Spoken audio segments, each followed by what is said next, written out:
For today's video, ayan, magbibigay ulit tayo ng panibagong reaksyon about sa nakaraang upload ng ating nag-iisang bunso, Migs Molino.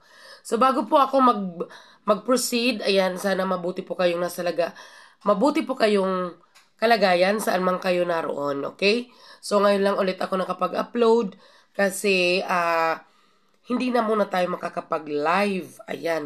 So, bibigyan ko lang po ng panibagong reaksyon yung upload ng ating nag-iisang bunso, Migs Molino. As usual, di ba? Yung ini-expect natin, mayroon at mayroong sila masasabi, di ba?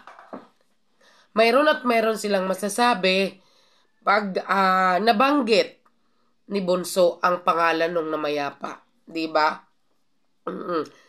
Palagay ko, mas proud yung namayapa pag ang attorney niya ang nagbanggit ng pangalan niya. Okay? So, ayun na nga, guys. Lagi ko naman nabanggit ko na noon na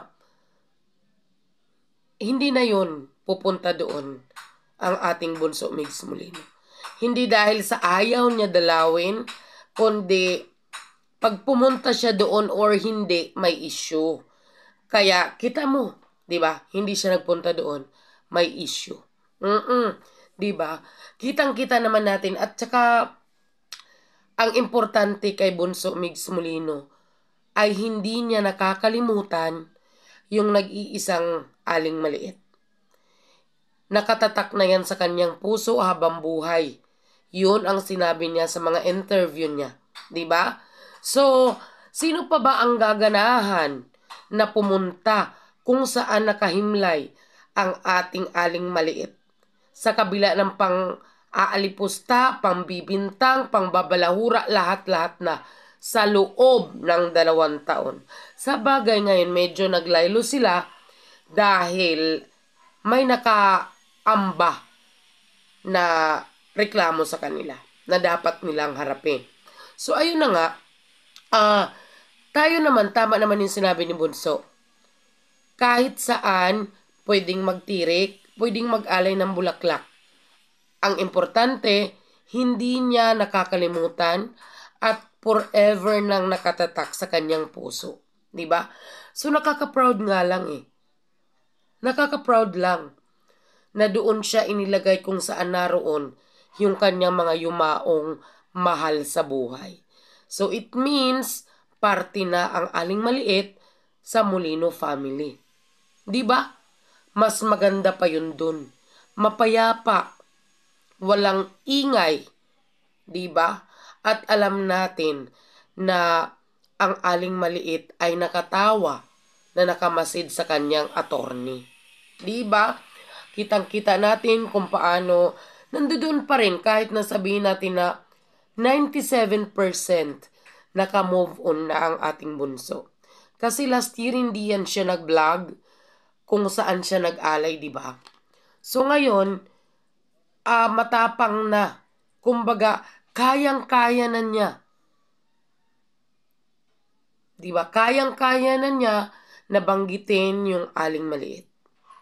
Although, kitang-kita pa rin yung kalungkutan na baka sa kanyang mukha.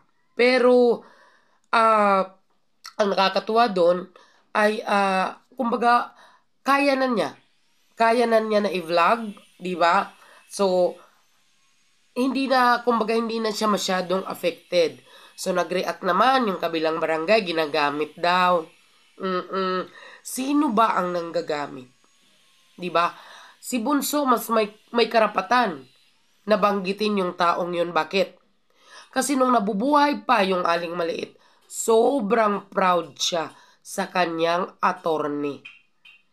Ipinagmamalaki niya at lagi pa niyang sinasabi na suportahan ang kanyang attorney. Instead na siya, suportahan daw ang kanyang attorney. Kaya 101% masaya ang ating maliit sa ginawa ng ating bunso, Migs Molino. So, ano yan? Expected na yan na mayroon at mayroon silang masasabing ginamit. Di ba? Kasi kung tutuusin, Wala namang okasyon para sa mahal sa buhay na naandun ni Bunso, kundi ang meron lang ang Aling Maliit, which is second death anniversary. Diba? So, nung nakaraang year, hindi siya nag-vlog kasi hindi pa niya kaya. Ayaw niya na umiiyak. Hanggat maaari, ayaw niyang umiiyak sa harap ng camera. Pero ngayon matapang na siya. Sabi pa niya, malayo na siya doon sa dating pinagdaanan niya. Diba? So, nakakatuwa, diba na hindi na talaga pwedeng makalimutan ng ating bunso si Aling Maliit. Kaya for sure, nakangiti yung kanyang anghel na nakamasid sa kanyang attorney. For sure yan. Diba? Feeling ko mas masaya pa si Aling Maliit sa ginawa ni Bunso. Kasi doon, walang ingay, hindi ginagawang dahilan para sa mga chismisan. Diba? So, ano na yun, wala na.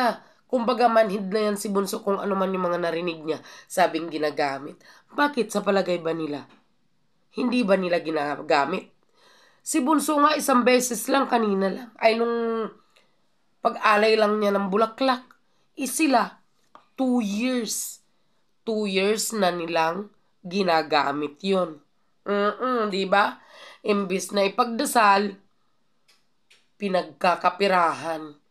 Pinagkakapirahan bakit? Hanggang ngayon ginagamit nila. Diba? At hindi natutuwa yun yung maliit. Mas matutuwa pa yun sa ginawa ni Bunso. Kasi ang kailangan niya, prayers. Diba? So, wala na kay Bunso yun. Hindi yun siya affected sa mga sinabi nilang ginamit. Ay, normal yun. Diba? Normal yun. Magsabi kayong ginamit kung araw-araw laman ng mga video ni Bunso yung Aling Maliit. Diba? Pero may okasyon yun. May dahilan para banggitin siya. At yon ay inaalay niya yung vlog na yon sa mga totoong nakasuporta sa kanya. Kaya, wala na yun. Diba? So, yun lang guys. Yun lang ang aking reaction about sa latest upload ni Bunso. So, patuloy natin suportahan. Ayan, ang bilis ng pag-angat ng kanyang views, di ba? Kahapon lang. So, ay kailan lang? Kahapon yun i-vlinag, di ba? So, yun. So, kahit man hindi yan makaka-apekto yung mga sinasabi nyo kay Bunso. So, that's all for today, guys. Ayan, patuloy yun natin panoorin yung bagong upload ni Bunso. God bless everyone. Mama chup chup. Happy lang.